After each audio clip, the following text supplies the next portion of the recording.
welcome to Hollywood's Corner. It is me, your favorite actor, the Hollywood assassin, Marc Chouen, for Shot of Wrestling's Hollywood's Corner, excuse me. Can't even get the name right, because I really don't like the guests I have today.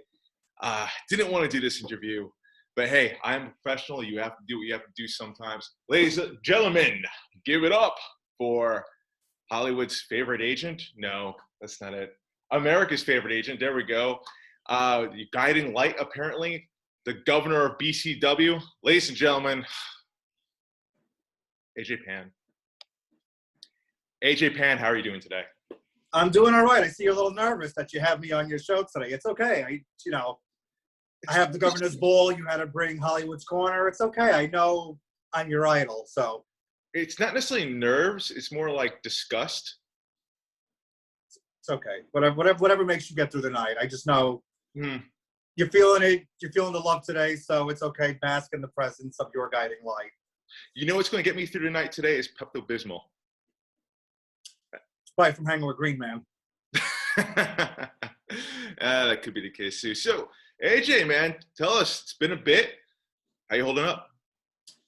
Doing all right. I'm feeling good. I'm waiting for shows to kick back in up here in the Northeast. Ready to get going. A lot of exciting things on the horizon. So, otherwise, yeah, just looking towards the future.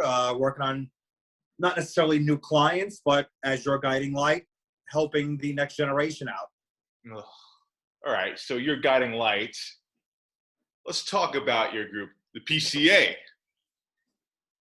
Joey Ace, I know it's a big name, been a big part of your group for a long time. What is the status of Joey Ace? What's the status of PCA in general? I'm going to be going into this later on in more detail, but, the PCA right now, I've always looked at it as a family, but obviously as of late, I have seen the family hasn't looked out for the man who brought them to the dance. So it has been time, I think, to downsize a little bit in the PCA. But while I downsize there, I'm always expanding my personal interests. So take that how you will. I could read between the lines there. I can see what you're talking about. I get it. But when you talk about downsize, it sounds more than just Joey Ace. So elaborate on that. Just saying, there's a couple out there, that really haven't been there for me as much during, not just in wrestling, but during the pandemic, while others have. So I'm going to be concentrating more on those individuals than some of the others I put my stock into throughout the years. Not just currently, but throughout the PCA's run. How long has this bad blood been brewing for? Has it just been during the pandemic? Has it been beforehand? What's up? During the pandemic, just because this really tested out and it made you see who was exactly there for you and who wasn't, and who was just maybe riding the coattails to the success that the PCA has had for this September will be 20 years. 20 years. Damn, didn't even realize you're that old. So tell me about the whole guiding light thing. So is this where this is coming from? Like, is this the whole recruiting angle? Like, what is this? I know you're America's favorite agent, or so you say. Not necessarily my favorite agent. I have my favorite agent. What's up, Maltzby? Anyway, yeah. So guiding light. Are you starting a cult? No, it's not a cult at all. I've always realized, like you said, it did happen during this time. It was a bit of self-reflection. And if you think about it, I've always been a guiding light as an agent. I've guided many careers to greatness, to championships, to bigger stages. So I just didn't realize that myself. I took too much of the agenting and made it was too business. Where now the guiding light, I want to personally help certain individuals who are in need and help them see their full potential. But, if you are going out there recruiting, one could look, especially within BCW, you never guided, the last time you guided someone to the BCW championship was so many years ago. You had Darius Carter, who's held the championship for over 300 days, well over 800 days now. I mean, we have had about a year off, so that's tough to... I hear excuses. It is a proud accomplishment. I'm a big fan of Darius. Mr. Carter is a good representative of BCW. But I'm saying, during that's a year worth of defense of that was not had. I guess what I'm getting at, AJ Pan, can someone look at you in PCA, and no disrespect intended, but consider you maybe yesterday's flavor, not necessarily for today? Not at all. I mean, look at the last BCW show, the anniversary we had. PCA won the #1 contendership for the tag team championships. #1 contendership, but not necessarily the BCW tag team champions. We haven't had the show. There has not been a show yet, so you had a team in the tournament. My squad got it done. You guys didn't. Maybe I'm the flavor of the week. Maybe I'm the new AJ Pan. How about that? You're right about the flavor of the week. You've been here barely a year or two. I've been 20 years, so my success is still at the top of its game.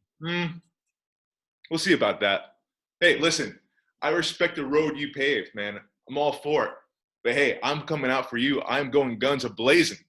You can't deny that.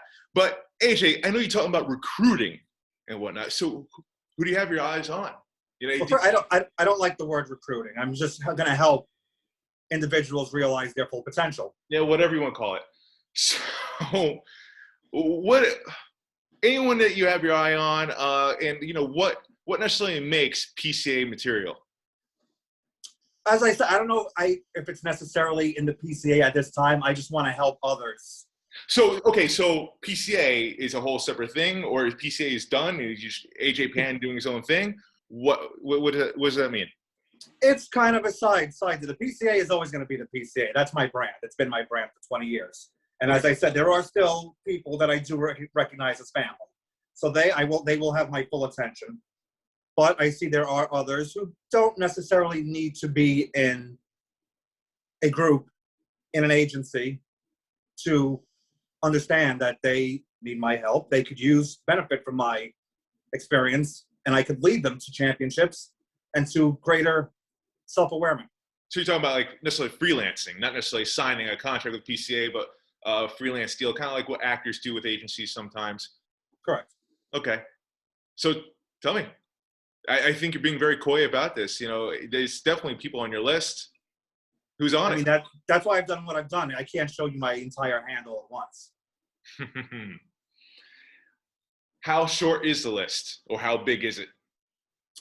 It's a short list currently, but my eye has been all over Twitter, all over Facebook, all over Instagram and YouTube. I followed a lot of people's videos, a lot of careers, a lot of tweets, and I've seen some people who have been a little lost, and they might be able to use a light in their lives. When you say someone is lost, I mean, what does that necessarily mean? I mean, like, okay, a lot of people could be lost out there, screwing around, like, you know, trying to find their way into the wrestling world. But, you know, what makes someone AJ Pan material? Someone who has a deep desire for success, and everybody says they do, not always proven. And once push comes to shove, you don't see it a lot of times. Some people have that fire. Some people have that character. Some people have that intangible, as we say, that X factor. That's what I always look for. People talk a lot about that X factor, but no one can necessarily describe into words what that means. I mean, it's not necessarily a carte blanche. It means the same for everyone. I think it means a little something for everyone different. What does that X factor mean for you? Like, is it more of like you see it and you know it, or is it something specifically you're looking for? Something you just see. Once you see somebody and they're just something clicks. Like there's been a few people I've seen the minute I saw them. That's a star right there. They may not be at the moment, but there's star potential. Like Brandy Lauren. The first time I saw her about 3 or 4 years ago, immediately said this girl is potential. She has it. Can't describe it, but there's something of her aura, her presence, the way she owns a room. And now she's signed to NXT. So I have to agree with you on that. I remember meeting Brandy Lauren in the locker room for, I think it was Queen of the North, the first one actually. Yes. And I as soon as like, you know, the intros came about, I was just like, there's something different about her. You know, exactly. Special about her. And you're right. I couldn't put into words what it was, but obviously WWE saw it as well. Something very different. AJ, I know you're the governor of BCW. I'm going to move away from the whole agent thing, and because you're really not going to give much, sounds like. I'm trying to break you, but 20 years experience, you know what's up, you know the deal for the media. So let's talk about you being the governor of BCW. Is that still a thing, first off? Oh, it is, yeah. I have a deal for a couple of more years. So, me and Mr. Cole spoke earlier in the week, and we're looking forward to putting plans in place for later this year. And we have the Grand Dragon Championship coming up. We have Queen of the North, anniversary even though we only had one show, no, 2 shows last year, but still the anniversary. We got to celebrate. Hopefully things will get better soon and we can get back to action. So there is stuff coming down the pike, and I'm looking forward to sitting down with Mr. Cole and me and him brainstorming on the future of BCW. So BCW is coming back. That's official this year. Oh, yes, definitely. That is fantastic news. That's probably the best thing I ever heard come out of your mouth, AJ. Not going to lie. So tell us about, talk to us about, like, after the pandemic. Is BCW going for like a rebranding thing, or is it going to carry about like like how it ended off last time with Anniversary? I know there are some changes that are looking to be made possibly. So talk to us more about that. From my vision, I wouldn't say so much as a rebranding, but an evolution. BCW, I've spoke candidly about this before, throughout its history, there's been so many changes in the regime backstage, and that's what led to ups and downs in the company's benefit and detriment at times.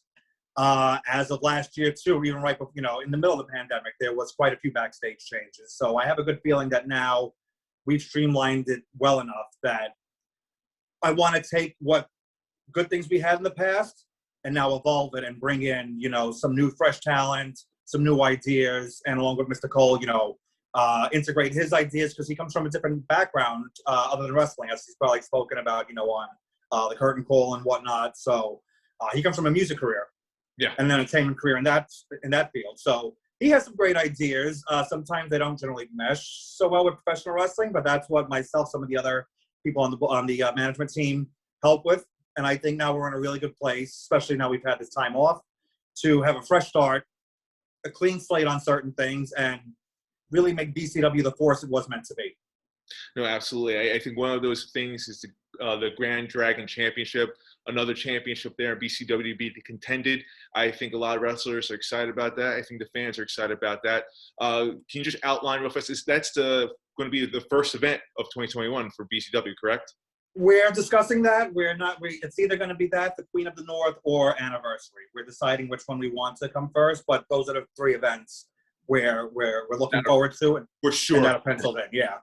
But the Grand Dragon, I just like, and that's something that's unique to BCW in a sense, because even though it's not so much branded as an intergender title, men and women can compete for it.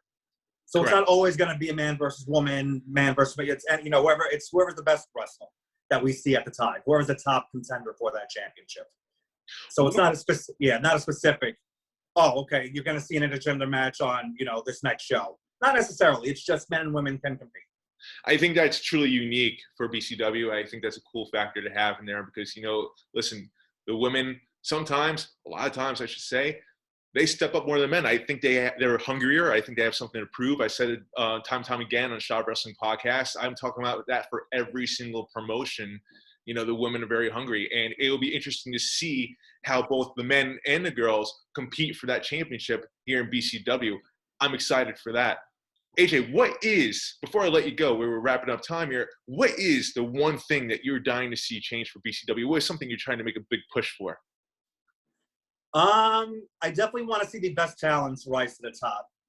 In the past, and again, we're being candid here. I, don't really care. I've always been outspoken. So it's been a lot of the Friends Club in the back at times in the past couple of years. And it got to a point where just getting tired of seeing that, where other talents who are, not looked at as high on the show needed to be in a higher position.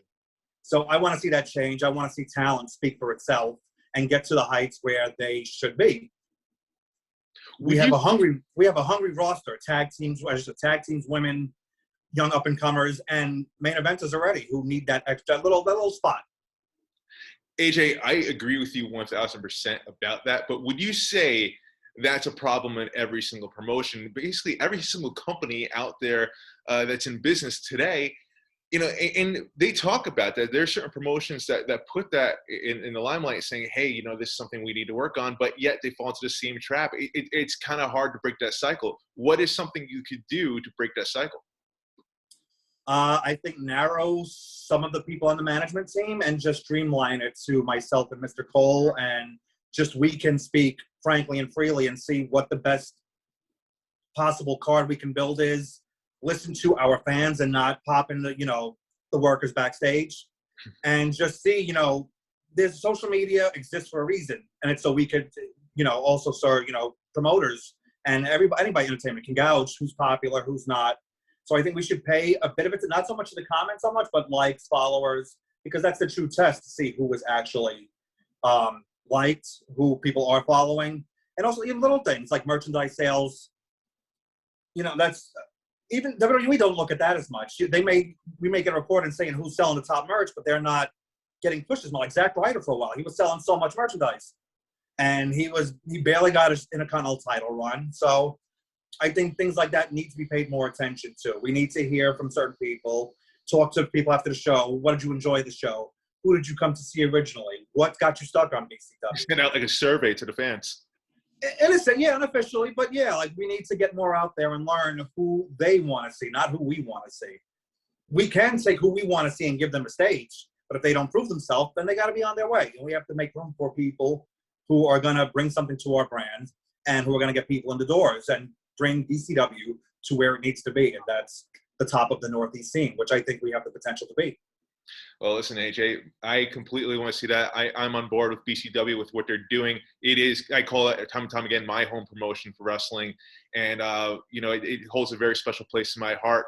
We don't see eye to eye in a lot of things. I respect the hell out of you. We may not like each other, but listen, man, I am rooting for you and the success of this company. AJ, where can they find you on social media? You can find me on Twitter at AJPan_PCA. Instagram, AJPanPC. If you want to pick up some sweet AJ Pan shirts, you can go to storefrontier.com/AJ-Pan. All right. Well, the guiding light, ladies and gentlemen, thank you so much for stopping by. In the meantime, you can go to my website, yourfavoriteactor.com. You can follow me on all social media links there. And make sure to follow Shot of Wrestling on all forms of social media and all places where you get your podcasts. We release new shows every Monday, so be on the lookout for that. Much love, everyone. Hollywood is out.